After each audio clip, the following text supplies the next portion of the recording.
Mesiyata Dishmaya, Masechet Baba Kama Daf Kuf Yudbet, nous commençons à la 13e ligne, à la Braïta Tanu Rabana. On poursuit dans la Sugia précédente, à Gozel ou Machilet Banav, celui qui a volé et qui donne à manger à ses enfants, et qu'ensuite cet homme est mort, ou bien il a laissé devant ses enfants, et il est mort. Les enfants, nous avons vu dans la Mishnah, sont dispensés de tout paiement. On continue avec cette braïta, Tanu Rabbanan, à Gozel ou Machilet Banav. Celui qui a volé et qui a donné à manger à ses enfants, Pturim, les enfants sont Pturim, ne sont pas obligés de rembourser ce qu'ils ont consommé. C'était la responsabilité du père et le père est mort. Pturim il est chalé. Hiniach lifneem, si le père a laissé devant ses enfants et il est mort, et qu'ensuite les enfants ont consommé ce que le père avait volé, donc là, tout dépend. Gdolim, chayvim, leshalem. Si ce sont des grands enfants qui ont plus de 13 ans, ils devront payer. Ktanim, des petits enfants, pturim, leshalem, sont dispensés de payer. Et Rashi nous explique, bien que Rameh Bachama nous avait dit auparavant que Reshut Yoresh, Kirshut Lokeach, c'est-à-dire l'héritier, c'est comme un acheteur. Et donc il y a là, peut-être Yehush, Veshinui Reshut, et donc comment se fait-il qu'un enfant grand doit payer? On parlera d'après Rameh Bachama que ici, le propriétaire n'a pas fait Yehush, et donc, puisqu'il n'y a pas de Yehush, l'enfant, le grand-enfant, doit payer. Pour les Ktanim, les enfants sont Pturim, puisqu'on ne peut pas les attaquer au Beddin, et comme le rapporte Rashi, même si la Gzela est ici, et là devant nous, et donc les enfants n'ont pas encore consommé, malgré tout, pour les Ktanim, ils sont Pturim, comme nous le verrons par la suite au nom de Sumbrous. Donc les Ktanim, les petits Pturim et les Shalem. Vimam Rugdolim. La Braïta continue et nous dit, si les grands enfants ont dit, Enanu Yodim, Cheshbonot Shchashav Avinu Imach, nous ne connaissons pas les comptes que notre père a fait avec toi. Donc peut-être que notre père t'a déjà remboursé, eh bien dans ce cas-là, Pturim, les grands enfants aussi sont dispensés de paiement. C'est pour cela que la Gemara s'étonne, demande Mishum de Amre Nanu Yodim Pturim, parce que les enfants ont un doute et disent on ne sait pas, peut-être que notre père s'est déjà arrangé avec toi, tu as déjà payé, c'est pour cela que les enfants sont Pturim. Après tout, nous avons ce qu'on appelle Bari Veshema, c'est-à-dire lui réclame, il dit mais on me l'a volé et votre père ne m'a rien donné. Et eux disent mais peut-être que notre père t'a payé, donc là dans ce cas-là c'est sûr que Bari Adif et ils se doivent de payer. Alors Amar Rava explique pourquoi dans ce cas-là ils sont Pturim, Harika Amar, voici ce que la Braïta a voulu dire. Gdolim Shambruk, si les grands enfants ont dit, Yodim Manu Cheshbonot Shchashav Avinu Imach, nous connaissons, nous n'avons pas de doute, nous connaissons les comptes que notre père a fait avec toi. Lopash lecha gabe velomide, et il n'a rien laissé, tu n'as rien chez lui qui t'appartienne. Eh bien, dans ce cas-là, les enfants, les Gdolim, donc, sont Pturim, étant donné qu'ils sont sûrs que leur père ne doit rien. Et Rashi nous dit pourquoi ils sont Pturim, Tosfot nous explique pourquoi ils sont Pturim, c'est par le principe du migo, puisqu'ils auraient pu lui dire, mais on t'a déjà rendu, ou bien dans le cas où il n'y a pas de témoin que le père a volé, c'est juste l'aveu des enfants, si les enfants disent, mais on sait que notre père t'a déjà remboursé, avait fermé les comptes avec toi avant de mourir, dans ce cas-là, ils sont Pturim. La Gemara nous rapporte une autre braïta. Tanya Edar, Agozel ou Ma'achil, Ed Banav, un homme qui a volé, qui donne à manger à ses enfants. Pturim et les Shalem, les enfants sont dispensés de payer. Si le père a laissé devant les enfants, donc lui est mort bien sûr, Ve'achlou, mais eux les enfants ont mangé, et là la braïta nous dit Ben Dolim Ben Ktanim Chayavim. Que les enfants soient grands ou petits, dans tous les cas ils sont Chayavim, ce sont eux qui ont mangé. C'est pour cela que la Gemara s'étonne, mais Ktanim Mechayve, des enfants de moins de 13 ans, comment se fait-il qu'on peut les rendre chayav? Loyela de azikazuke. Au grand maximum, ce n'est que comme si les enfants avaient endommagé. Et nous savons qu'un enfant qui endommage, comme nous l'avons vu dans le Perek HaChovel, em shechavlu bachirim turim, les enfants sont turim. Donc si les enfants ont mangé les ktanim, pourquoi sont-ils chayavim? Un enfant de moins de 13 ans qui endommage, on ne peut pas lui réclamer quoi que ce soit. Amar Rav Papa va expliquer à Rika Amar. Voici ce que la Braïta voulait dire.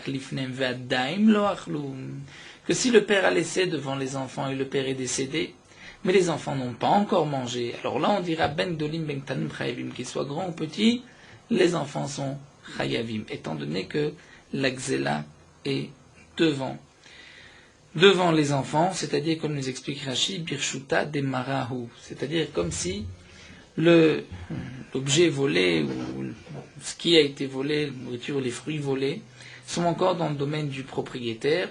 Et donc d'après les Chachamim, nous verrons par la suite que Sumchus n'est pas d'accord, mais d'après les Chachamim, les enfants sont Chayavim, même les Ktanim, même les petits.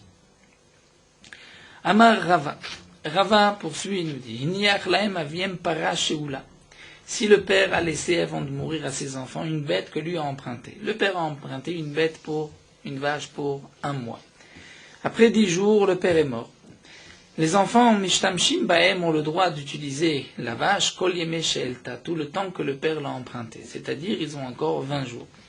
Meta, et si la vache meurt, normalement, lorsqu'un homme emprunte une vache, il est responsable de tout ce qu'il arrivera à la vache, même si la vache meurt, il doit payer la vache. Mais dans ce cas-là, en chayavim bonsia. Ils ne sont pas chayavim. Ils ne sont pas responsables, les enfants des onsim. Pourquoi? Étant donné que les enfants n'ont pas pris sur eux la garde de cette vache. Ils ont le droit de profiter de la she'ela du père, du fait que le père ait emprunté la vache, mais ils ne sont pas obligés de payer au cas où la bête est morte.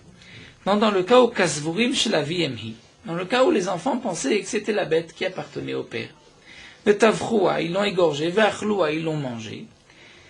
Dans ce cas-là, meshalbim dme basar bezol. Donc, comme l'explique Rashi, ils donneront la peau au propriétaire de la bête et ils payeront le prix de la viande, mais bezol, c'est-à-dire avec un tarif réduit. Et Rashi nous explique que bezol, c'est-à-dire ils ne payeront que 2/3 du prix, étant donné que si les enfants avaient su que ce n'était pas la vache du père, ils ne l'auraient pas égorgé. Donc, bien sûr, ils en ont profité. Donc on leur demandera de payer au moins le prix de la viande bezol, ce qui coûte le moins cher, c'est-à-dire là où on pourra la trouver à un prix abordable, et c'est 2/3 du prix. Donc ça, c'est l'obligation des enfants, mais pas plus. Si le père a laissé, c'est-à-dire si le père a laissé un terrain, donc un bien immobile, un bien immobilier où le père donc a laissé une garantie, si on peut dire, où le terrain est hypothéqué pour ce que le père a fait, pour la she'ela du père, parce que le père a emprunté, la chayavim, les shalem, les enfants devront payer. Alors la Gemara nous rapporte ici 2 avis. Ikad matna reshav, ikad matna sefa. Certains rapportent que ce din-là, que si le père a laissé un terrain, les enfants sont chayavim. D'après certains, c'est sur le premier cas, c'est-à-dire le père a emprunté une vache pour 30 jours. Les enfants, après 10 jours, le père est mort, les enfants vont l'utiliser pendant 20 jours, et si la bête meurt, ils ne sont pas chayavim de payer. D'après certains, on rajoute ici, mais si le père a laissé un terrain, là, dans ce cas-là, les enfants devront payer. D'après d'autres, c'est seulement sur la sefa, lorsque les enfants ont égorgé la bête. Si le père avait laissé achayut nechassim, là, les enfants devront payer le prix de la bête. Donc, ikad matna reshav, ikad matna sefa. Et il y a une différence, comme nous explique la Gemara ici, Mandematna Recha Cholshkena Sefa, celui qui enseigne sur la Recha a plus forte raison sur la Sefa, mais Pligé de Rav Papa n'est pas d'accord avec Rav Papa, ou Mandematna Sefa va la Recha lo. Celui qui l'enseigne sur la Sefa, mais sur la Recha, il ne dira pas le même din, va nous de Rav Papa, et ça suit l'enseignement de Rav Papa. C'est-à-dire que nous allons d'abord étudier cet enseignement de Rav Papa et ensuite reprendre ce que la Gemara veut nous dire. Amar Rav Papa nous dit. Haïta parag nuvalo. Rav Papa vient nous parler ici à partir de quel moment un homme a la responsabilité lorsqu'il emprunte une bête de ce qu'il arrivera par la suite. Est-ce qu'il est responsable dès le moment où il a emprunté de tout ce qu'il arrivera à la bête, et que si la bête meurt par la suite, il est responsable dès ce moment-là, dès le moment où il a emprunté, ou bien le père, ou celui qui emprunte, est responsable donc lorsqu'il emprunte, mais ce n'est qu'au moment où la bête meurt, par un cas même, une force majeure, be'onès, qu'il est chayav au moment où la bête est morte. Quand est-ce que vient ce chiyuv onsim? Est-ce que c'est au moment où il emprunte ou au moment où la bête meurt? Rav Papa vient nous rapporter ici ce chidouche, que le chiyuv du onès, c'est seulement lorsque la bête meurt. Comme nous allons le voir ici, dans le cas suivant, un homme avait une vache, il a volé cette vache. Il l'a volée avant Shabbat. Utvacha Shabbat, et il l'égorge pendant Shabbat. Il égorge pendant Shabbat, c'est sûr qu'il y a Kemle Bedera Bamine, parce que celui qui égorge une bête transgresse Shabbat, mais Chayav, il est Chayav. C'est-à-dire, il devra payer même Arba Vechamisha, nous dit Rashi. Pourquoi? Parce que le Keren, lorsqu'il a volé la bête, il était Chayav de payer donc le prix de la bête, et ça c'était avant Shabbat. Au moment où il transgresse Shabbat, donc il avait déjà cette obligation de payer le Keren.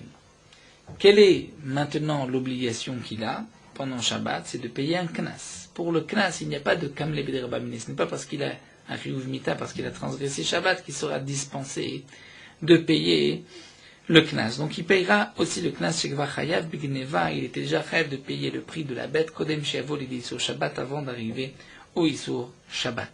Étant donné qu'il a volé la vache avant Shabbat. Mais s'il avait volé la vache pendant Shabbat, c'est-à-dire la voler en transgressant Shabbat, là il aurait été patour. Là nous allons voir le deuxième cas de Rav Papa, Haïta Para Sheulalo. Un homme avait une vache qu'il a empruntée. Il l'a empruntée avant Shabbat, Utvacha be Shabbat, et il l'a égorgée pendant Shabbat. Là il est patour. Il est patour de payer. Pourquoi? C'est Ishur Shabbat Visur Gneva Baim Kecha. Donc comme le précise Rashi, étant donné que là, la bête lui avait été prêtée, lorsqu'il l'égorge, il la vole, mais il n'y a pas de Riyuv de Arba Vechamisha. Le Riyuv de Arba Vechamisha de 4 et de 5, c'est seulement lorsque il a volé lui-même de la maison du propriétaire, ou bien un chômeur qui avait dit Ta'anat Ganav, il avait dit qu'on me l'a volé et qu'ensuite il a juré. Mais lorsque le Shoel qui a emprunté a égorgé la bête, pour cela on ne va pas le rendre Chayav Arba Vechamisha. Mais au moment où il égorge la bête, il est donc à ce moment-là responsable du prix de la bête. Et donc, puisque c'est Shabbat, il sera patour. Pourquoi? Rashi là nous explique, parce qu'on ne dira pas qu'au moment où il a emprunté la bête, il sera responsable du capital, c'est-à-dire du prix de la bête, quoi qu'il arrive, et que même si ensuite l'ange de la mort prend la bête, il sera chayav depuis ce moment-là où il a emprunté. Non. On dira, d'après Rav Papa, que c'est au moment où il égorge, à ce moment-là il la vole, et c'est à ce moment-là qu'il doit payer le keren. C'est vrai que lorsqu'il a emprunté, il sera responsable quoi qu'il arrive, mais c'est lorsqu'il arrive quelque chose que vient ce chiyuv, cette obligation de payer, cette responsabilité. Lorsqu'il a emprunté, donc pour l'instant il n'est chayav de rien, puisqu'il peut rendre la bête. Lorsqu'il égorge la bête, il la vole. Et comme c'est Shabbat et qu'il transgresse Shabbat, donc au moment où il vole la bête, il transgresse Shabbat, comme les Bedera Bamine, il est patour. Ça, c'est l'enseignement de Rav Papa. Si on ne pensait pas comme Rav Papa, si on pensait qu'au moment où il emprunte, c'est là où il devient responsable de tout ce qu'il arrivera à la bête, donc même si ensuite il égorge pendant Shabbat, il était déjà chayav de payer le keren et il devra le payer malgré qu'il a égorgé pendant Shabbat, puisque le Kamneh de Rabamine, c'est seulement si le chiyuv de payer et le chiyuv mita arrive au même moment. Mais s'il y avait un chiyuv de payer avant et le chiyuv mita pendant Shabbat, là, il n'y a pas de Kamneh de Rabamine, c'est-à-dire le chiyuv mita ne le dispense pas du paiement. Ça, c'est ce que donc nous enseigne Rav Papa, que le chiyuv d'un shoel, c'est lorsqu'arrive le malheur, entre guillemets, à la bête, et non pas lorsqu'il emprunte.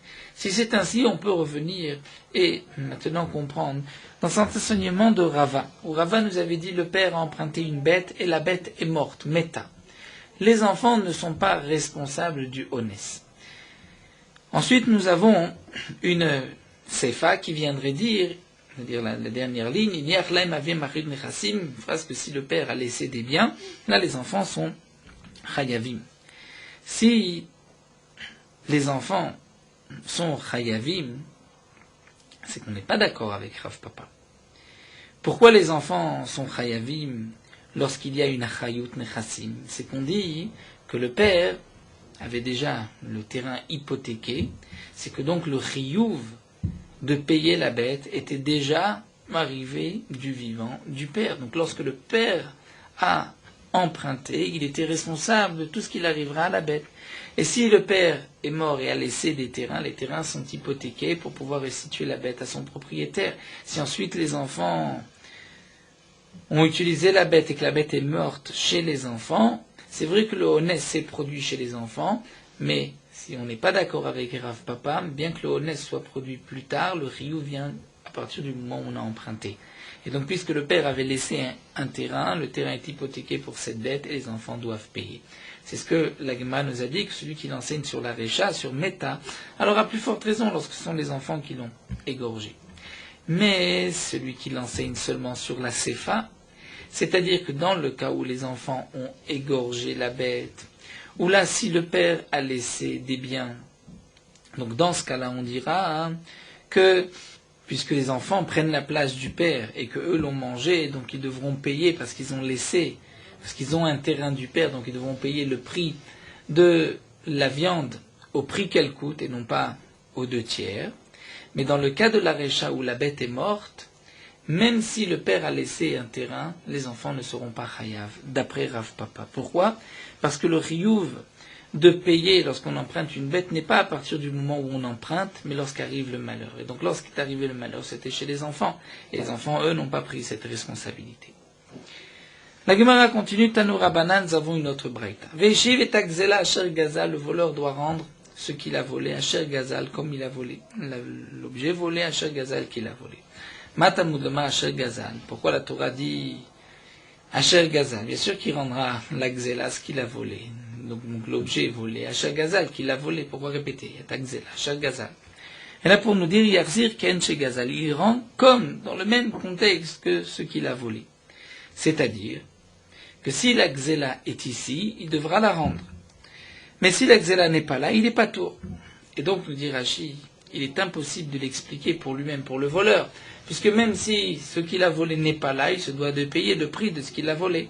Donc de là, Mikanam Roulechamim, on dit à Gozel ou Machil Banaf, ce passou vient nous dire que celui qui a volé, qui a donné à manger à ses enfants, Pturim et les Shalem, les enfants sont dispensés de payer. Pourquoi? Parce qu'à Sher Gazal, si la gzela n'est pas là, que les enfants ont mangé, ils sont Pturim. Et la Braïta continue, si le père a laissé la gzela devant les enfants, et là les enfants, qu'ils soient grands ou petits, ils sont chayavim. Et donc, il s'agit du cas où la gzela est devant eux, ils doivent rembourser. Les grands, on comprend, et les ktanim aussi vont rembourser. Mais Sumchrous nous dit non. Gdolim chayavim ktanim pturim. D'après Sumchrous, les enfants, les petits, les mineurs sont pturim, même si la gzela est ici. On ne peut pas réclamer quoi que ce soit des enfants, c'est-à-dire de sortir des yitomim, d'orphelins, d'enfants, des mineurs, on ne peut pas sortir de l'argent d'après Sumchrous. Ça, c'est la machloquette de cette braïta. Et la Gemara nous rapporte que Bar Chamoua de Rabbi Yirmia, dire le fils du beau-père de Rabbi Yirmia, Tarak Galé Beapé de Rabbi Yirmia, a fermé la porte d'une maison, la porte qui était ouverte, la porte de la maison de son père, donc du beau-père de Rabbi Yirmia. Le fils, qui était un mineur, a fermé la porte et a empêché Rabbi Yirmia d'y pénétrer. Et comme nous allons le voir, Rabbi Yirmia, lui, était Toen, disait que le père, c'est-à-dire son beau-père, lui avait vendu, ou bien il lui avait donné en cadeau, et donc il voulait s'approprier, il voulait prendre la maison. Et le fils, qui était un mineur, a fermé la porte, a empêché Rabbi Yirmia de rentrer. Atele Kamed Rabbi Avin, Rabbi Yirmia se présentait devant Avin, Amar, et Rabbi Avin a dit, Shelo Tovea, cet enfant me réclame ce qui lui appartient, c'est la maison de son père, le père est décédé. C'est donc un bien appartenant à l'enfant, c'est normal qu'il t'empêche de rentrer. Amarle, Rabbi Yirmia lui dit, pourtant je vais t'apporter des témoins que du vivant du père, j'ai fait une chazaka, j'ai déjà pris, le père me l'avait vendu ou me l'avait donné, et j'ai déjà habité cette maison. Amarle, il lui a répondu, tu penses que je vais accepter d'écouter des témoins alors que le Baaldin, c'est-à-dire l'autre côté, n'est pas ici, les enfants ne sont pas considérés comme étant présents. Et donc, je ne peux pas accepter tes témoins. Vélo, quand tu lui demandes, pourtant c'est marqué que aussi bien Gdolim que Ktanim, si la Gzela est ici, Chayavim, donc même les enfants sont Chayavim. Amarle, et Rabbi Avin lui répond à Remachloket, Sumchrous Betzidecha, tu as la Machloket de Rabbanan et de Sumchrous, et tu vois que d'après Sumchrous, sont Pturim. Donc Rabbi Avin vient dire, les enfants sont Pturim. À ce moment-là, Rabbi Yirmia dit Amar, Irpil Kule Alma avec Aïk et Sumchrous, dire tout le monde a pris la même idée, tout le monde dit la même chose, ils sont tous avec Sumchrous, les Afkouan, les Didi, pour me faire sortir, m'empêcher de récupérer mon bien. Rabbi Yirmiyah n'était pas d'accord qu'on soit possède d'un coup comme Sumbrous au dépend de lui et donc au bénéfice des enfants. Adéachi, entre-temps, Igalgel Milta, la chose a roulé, est arrivée, Ate ou Matel et Kamed de Rabbi Avo est arrivé aux oreilles de Rabbi Avo. Devant Rabbi Avo, la question s'est posée. Amar Rabbi Avo a dit Loshamia, l'Echou de Rabbi Yosef Bachama, n'avez-vous pas entendu ce que Rabbi Yosef Bachama a enseigné à Maraboshia, nom de Raboshia? Tamar Rabbi Yosef Bachama à Maraboshia, Tinok Shetakav Ba'avadav, un enfant qui a pris avec ses esclaves, c'est-à-dire d'après la première explication de Rashi, il amène ses esclaves avec lui pour l'aider, et l'enfant, Yored, les torsadés shel Chavero, descend dans un champ de son voisin, vers Amar, il dit, chez Léou, c'est mon terrain. Eh bien, Rabbi Yosef Bachama dit bien que c'est un Tinok, un enfant de moins de 13 ans, un Yatom. Un omrim, on ne veut pas dire Namti Natchi Yagdil, qu'on va attendre jusqu'à ce qu'il grandisse, pour ensuite discuter devant le Beddin, est-ce qu'il a raison ou pas. Et là, Motsi, Miyad Miyad, on sort le terrain des mains de cet enfant immédiatement au Kshiyagdil, et lorsque lui va grandir, Yavi Edim venir à lui d'apporter des témoins, on verra est-ce qu'il a raison. Donc Rabbi Avaou voulait dire, cet enfant ferme la porte, on va mettre de côté l'enfant, on va donner à Rabbi Yirmiyah, et lorsque l'enfant grandira, à lui d'apporter des preuves. La Gemara reprend une dimidame, mais est-ce que ceci ressemble à Tam là-bas, ou des mafkinan miné de l'Okaimela Razakadavoa, dans le cas où l'enfant, dans le cas de Rav Yosef Bachama, l'enfant est descendu dans un champ qui ne lui appartenait pas. Il avait une descente dans un champ, donc il n'a pas eu de chazaka de son père. C'est pour ça qu'on le sort. Avalecha ditle chazaka d'avoilo. Mais lorsque l'enfant a la chazaka du père, l'autre, là, dans ce cas-là, comme dans le cas de Rabbi Yirmiyah, on ne va pas faire sortir l'enfant. Au contraire, on dira que c'est à Rabbi Yirmiyah d'apporter lui des preuves lorsque l'enfant grandira. Donc on laissera l'enfant dans la maison de son père puisqu'il a la chazaka de son père. Puisque nous avons parlé, est-ce qu'on peut accepter le témoignage alors que les deux parties ne sont pas présents? Amar Ravashi, Amar Rav Shabtai, on peut accepter un témoignage même si le Baaldin, c'est-à-dire les personnes concernées, ne sont pas présentes. Rabbi Yochanan s'étonne, est-ce qu'on peut accepter un témoignage alors que le Baaldin, personne concernée, n'est pas ici? Kibla mine Rabbi Yosef bar Chanina. Rabbi Yosef bar Chanina a répondu, a expliqué que ce qu'a voulu dire Ravashi au nom de Rav Shabtai, qu'on peut accepter Kegon Shayahu Chole. C'est dans le cas où lui qui amène les témoins est malade. Et il risque, Chole dit Rashi, donc de mourir. Oh Edav Cholim, ces témoins sont malades et risquent de mourir.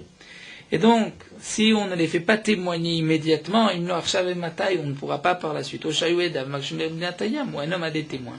Et ces témoins veulent sortir les Mdinatayam, partir loin dans des pays d'outre-mer. Et donc, c'est pour cela que on peut accepter le témoignage des témoins même si la personne n'est pas là. Dans le cas, Veshal Chulo Veloba, on l'a appelé, il ne vient pas. On ne va pas attendre, étant donné que il y a un risque que peut-être ce témoignage, on ne pourra pas le recevoir par la suite. Donc dans ce cas-là, c'est permis. Mais c'est vrai que sinon, on n'accepte pas le témoignage de témoin chez l'Obifne Baaldin. Amar Rabuda Amar Shmuel Mekabli Medin chez l'Obifne Baaldin. Rabuda dit Shmuel, on accepte des témoins même si l'autre partie n'est pas présente. Amar Marugva, et Marugva rajoute et dit Mefar Shlamile de Shmuel. Moi j'explique ce que nous a dit Shmuel. Kegon des patrouilles bédiné. Dans le cas où on a déjà ouvert le jugement, c'est-à-dire on l'a invité, il a proposé de venir, et on lui envoie, on lui demande, voici nous ouvrons un diyun, un jugement contre toi, et lui ne se présente pas. Donc là, on peut accepter le témoignage même s'il n'est pas là. Mais si on n'a pas commencé, on n'a pas ouvert, on va dire, un dossier, Matsé Amarle, la personne concernée peut dire, Anna le Bedin Agadol Azina, moi je vais aller dans le grand Bedin en Eretz Israël. Alors demande la Gmaïachi, c'est ainsi qu'il peut dire je vais aller dans le Bedin, alors qu'il patrouillait lorsqu'on lui a ouvert un dossier. Il peut dire le Bedin Agadazina, je vais aller dans le grand Bedin de Yerushalayim d'Eretz Israël. Amar Ravina dit non. Ce qui est marqué, qui patrouillait, c'est qu'il y a Nakat Diskam Bedin Agadol, c'est-à-dire qu'il a pris une lettre du Bedin Agadol en Eretz Israël qui ont envoyé ce message au Bedin, ce tribunal de cette ville, en disant à vous de vous en occuper. Donc le Bedin a ouvert un dossier. Là, dans le cas où on appelle la personne concernée qu'elle ne se présente pas, donc on peut accepter le témoignage même s'il n'est pas là.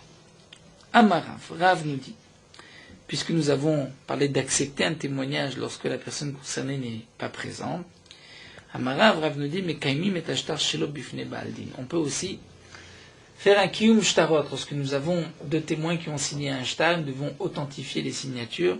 On peut le faire aussi même si le baldin n'est pas présent. Rabbi Yochanan amar en mekaimim et ashtar shelo bifne baldin. Rabbi Yochanan dit non.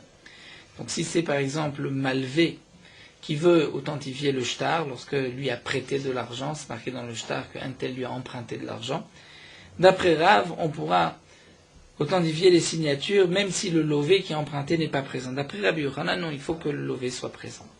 Amale Rav Sheshat le Rabbi Yosef bar Ravaou. Rav Sheshat dit à Rabbi Yosef bar Ravaou, Isplera lecha tamed Rabbi Yochanan. Je vais t'expliquer la raison de Rabbi Yochanan. Amar Kra la Torah a dit Veuad bib'ala velo yishmerinu à propos du fameux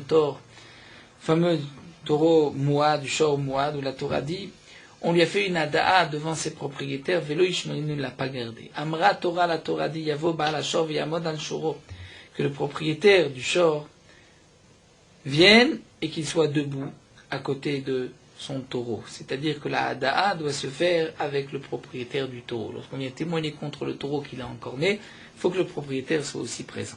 Et donc de là on apprend aussi qu'à chaque fois on ne peut être mekaim un shtar que si la personne concernée est présente. C'est-à-dire le lové dans le cas que nous avons mentionné. Amar Rava, Rava nous dit Hilcheta. On tranche la halacha, mais kaimim et ashtar shelo bifne baldi. On peut authentifier les signatures d'un shtar, même si le lové n'est pas présent. Aussi, c'est un acte de mecher, de vente, si le mocher n'est pas présent.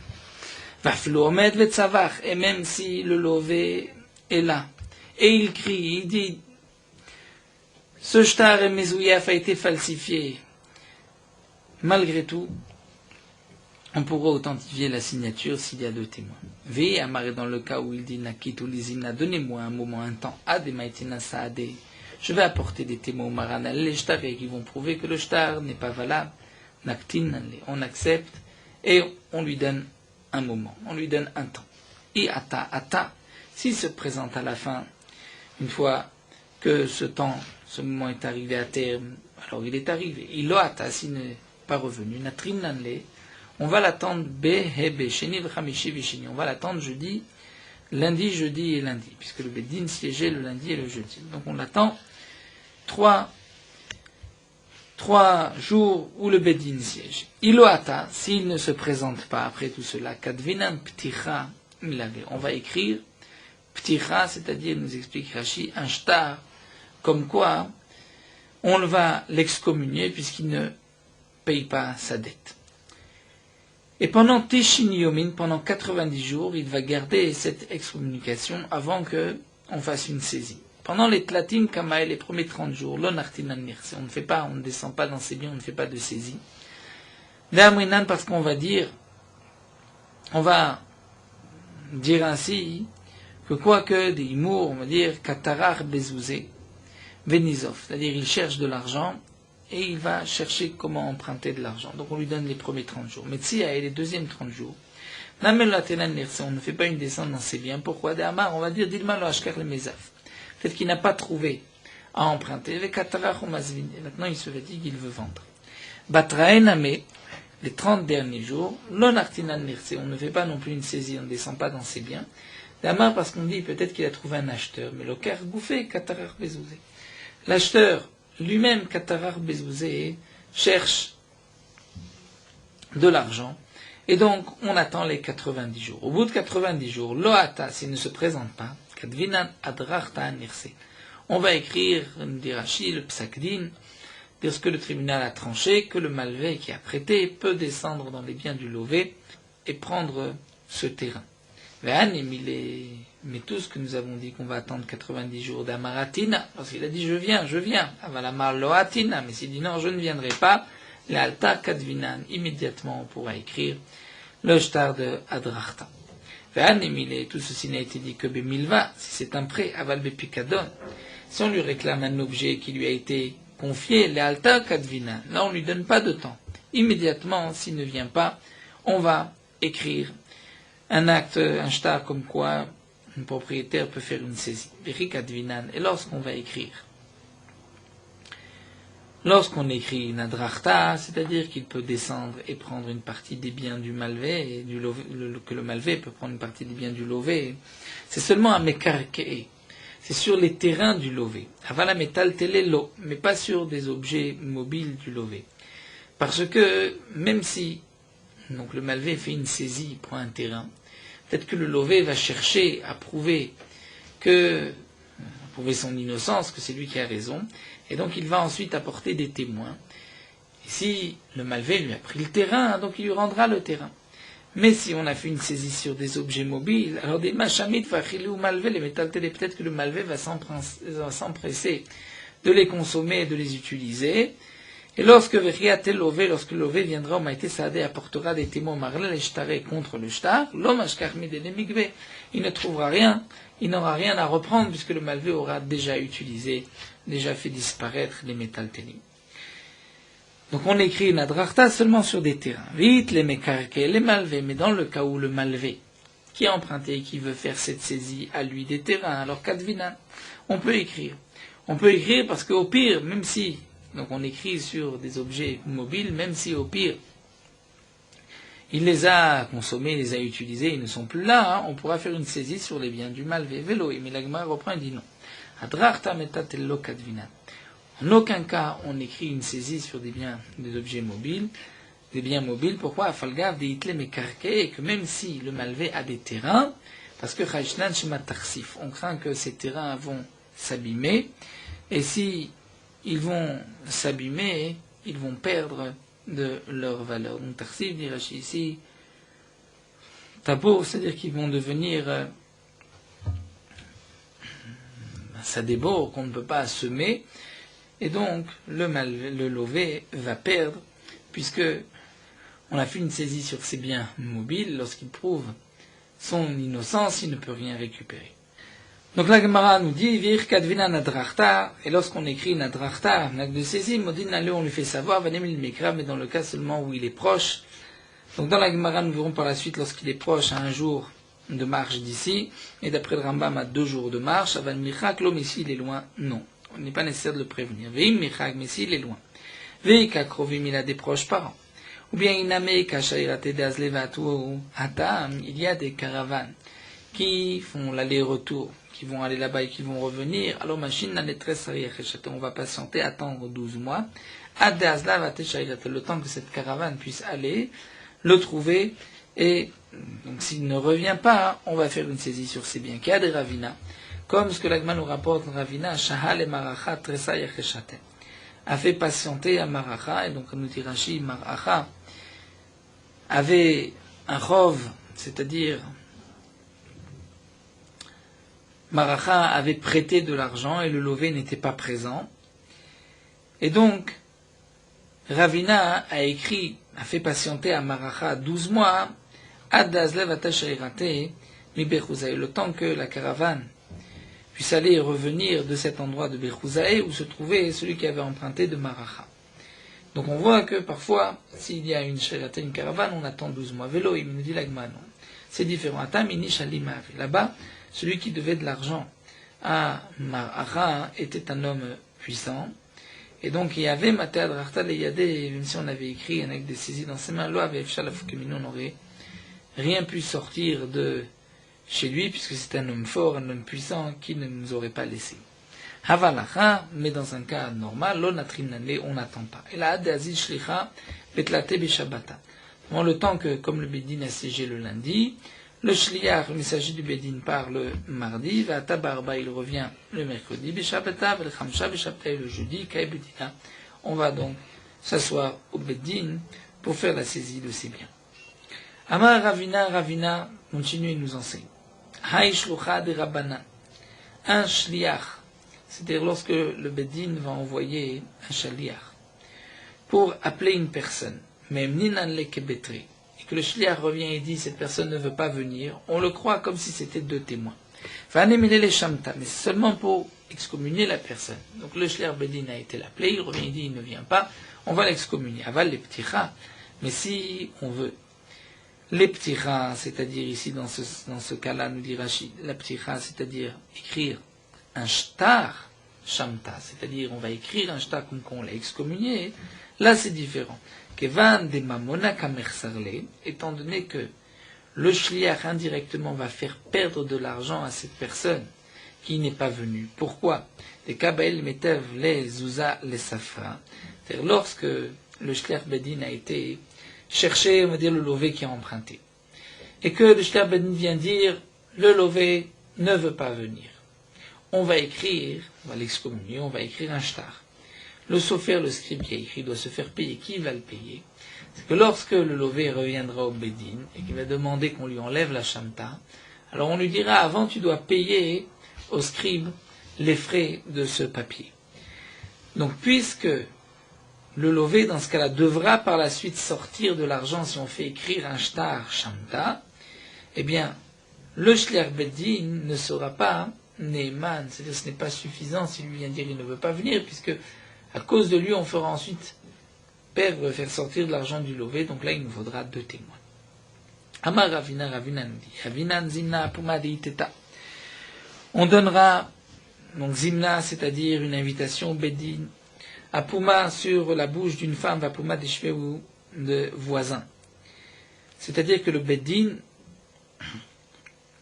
peut demander à une femme ou à des shrenim d'aller appeler la personne au bedin. Et si la personne ne vient pas, donc on dira, tiens, il refuse de se présenter, on va l'excommunier. Mais tout ceci n'a été dit que si la personne n'est pas dans cette ville. Et donc le bedin va dire à ses voisins, lorsque tu retourneras, tu lui diras, avali tebemata, mais si la personne est dans la ville, là, et qu'il ne vient pas, et que cette personne ne vient pas, alors on ne pourra pas faire de shamta. Pourquoi d'amrin? Parce qu'on va dire, imar lo amroulé. On va penser que peut-être la femme, les voisins n'ont pas dit. Pourquoi d'amré? Parce qu'ils vont dire, ashkichin ou shlicha des bedin, étant donné qu'il est dans la même ville. Eux vont se dire, ah, certainement que le bedin l'a déjà, shliach du bedin l'a déjà rencontré, et lui a dit, donc eux ne vont pas se donner la peine de lui dire, et peut-être qu'il n'a rien entendu, donc lorsqu'il ne vient pas encore, on ne va pas l'excommunier. Et ceci n'a été dit qu'on ne peut envoyer l'invitation par des voisins, et s'il ne vient pas, on va l'excommunier seulement si la personne concernée ne passe pas devant la porte du bedin. Mais pour se rendre chez lui, il passe devant la porte du bedin. Là, dans ce cas-là, on ne fera pas confiance aux voisins. Pourquoi? Parce qu'on dit Ashkechua Bedina, eux vont dire, tiens, le bedin l'a déjà rencontré, puisque certainement il a dû passer devant le bedin, Vambrele lui ont dit. Donc, cette femme ou les voisins ne vont rien dire. Mais tout ceci n'a été dit que s'il revient le jour même, mais s'il ne revient pas le jour même, on demande à une femme ou à des voisins de lui communiquer par la suite l'autre. Dans ce cas-là, s'il ne vient pas, ce n'est pas une preuve qu'il refuse. Pourquoi? Je veux dire que peut-être les voisins ont oublié, étant donné que ce n'est pas le même jour. Amar Rava et Rava poursuit, nous dit, Haïman dekativ alea piticha. Un homme sur qui on a écrit un shtar, comme quand on l'excommunie, aldelo atelidina, parce qu'il ne se présente pas au bedin. Eh bien, ad atelidina le mekarinane. Tant qu'il ne s'est pas présenté au bedin, on ne déchire pas le papier. Mais si cet homme aldelo tsayet ledina, c'est-à-dire que le bedin a tranché, lui n'écoute pas le bedin, et que donc on va écrire un shtar contre lui, là, dans ce cas-là, c'est ad tsayet. C'est-à-dire qu'il faut vraiment qu'il paye, et tant qu'il n'a pas payé le mekarinane, on ne déchirera pas. Veloï, mais nous dit la Gemara, non, ce n'est pas ainsi pour le dernier cas, c'est-à-dire dans le cas où le bedin l'a accusé, même s'il n'a pas encore payé, mais il dit je vais payer, on peut déjà déchirer le shtar de saisie de Tira qui a été écrit sur lui. Mais lorsque il ne vient pas, là ça ne suffit pas qu'il dise je vais venir, il doit se présenter et il doit venir. Nous allons nous arrêter ici à Marafrizda, on continuera cette suite de l'invitation au Beddin. Nous terminons sur Meorot Halacha Daf Kuf Bet. Concernant l'Agbat Sefer Torah. Donc il faut lever le Sefer Torah lorsqu'il est ouvert pour le montrer au Tzibour. C'est une mitzvah à toute personne présente de regarder ce qui est marqué dans le Sefer Torah, de se pencher, se prosterner, de dire Vezot à Torah, Asher Moshe Lefnei Bnei Israël et d'autres psukim, chacun selon son mina. Dans le Shulchan Aruch, c'est rapporté qu'on lève le Sefer Torah avant de lire dans le Sefer Torah, et c'est le minag des Sfaradim, et certains communauté ashkénaze. Le Rama, lui, par contre, écrit que le minhag est de lever le Sefer Torah après la lecture de la Torah. Certains ont marqué qu'il est bon d'agir ainsi, étant donné que, aux yeux du peuple, lorsque ils regardent le Sefer Torah, c'est à leurs yeux plus important que d'écouter la Kriyat Torah. Et donc pour que les hommes simples puissent rester jusqu'à la fin de la lecture de la Torah, donc on fait la Hagba à la fin.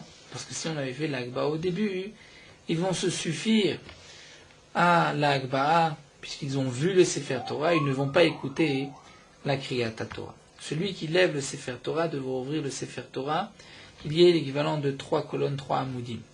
Mais tout dépend des forces de celui qui lève. Certains ont la force d'ouvrir le Sefer Torah lorsqu'il est ouvert sur 3 amoudim, mais s'il n'a pas la force de l'ouvrir autant, il n'est pas nécessaire d'être makpid. De même, les Sifrei Torah qui sont à l'intérieur d'un boîtier, comme une Hag des Sfaradim, dans ce cas-là, on ne peut pas le faire une Hagba'a et qu'il y ait 3 amoudim, puisqu'il est fermé dans un boîtier. Donc là, c'est suffisant de laisser juste la colonne là où on va lire.